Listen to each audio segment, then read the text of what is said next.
being a neuroscientist, having looked at this for so long, what is it that the brain does for a living, right? It gets asked to do things, and it does them.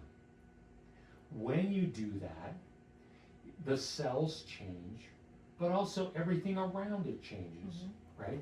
Inside the cell, if you're asking something to do something, right? I've got a specific behavior that I'm doing, and that I'm moving my hand, right? And so the cells, all of the cells that are involved in that process have to improve internally, right?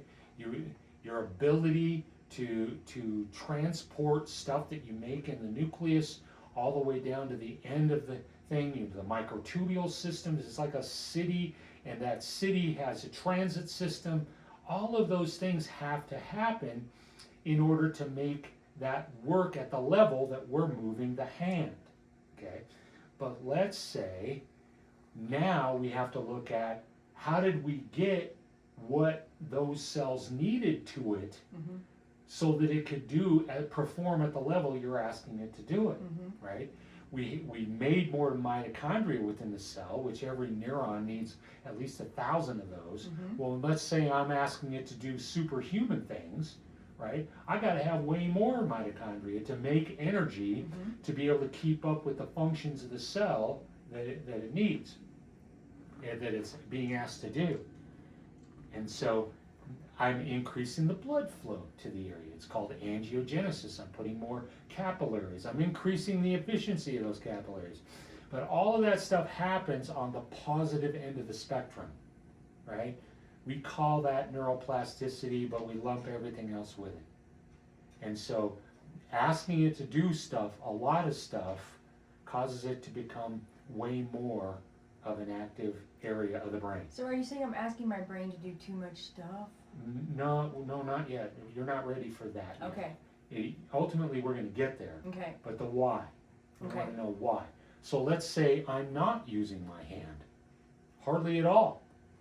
And so I'm not asking it to do much. Those cells start to back off. You don't use it, you lose it. Yeah, that's a law of biology, and it's absolute.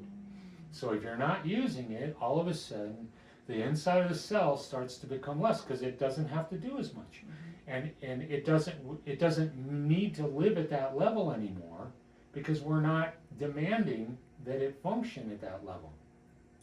And then the mitochondria are less because we're not having to make as much energy to do all those things. Yeah. And that's all within the cell. But then there's all the stuff that's outside the cell, right? Your brain has 400 miles of blood vessels in it.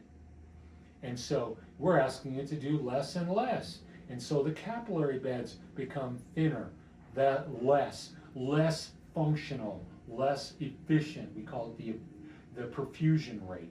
It's not getting what we need done because it doesn't need to, right? And so then we start to ask it to do stuff. And what is it in Top Gun? Your brain is oh man. What does it say? Your body is something that your brain can't cash, or something like that, right? Yeah. You're I cashing think that's your checks mouth and your butt. that you don't have the ability to function. And if you get it too active, it can become ischemic. Okay. Right? You heard that already, right? A stroke is an ischemia, a lack of oxygen to the area for whatever reason, right?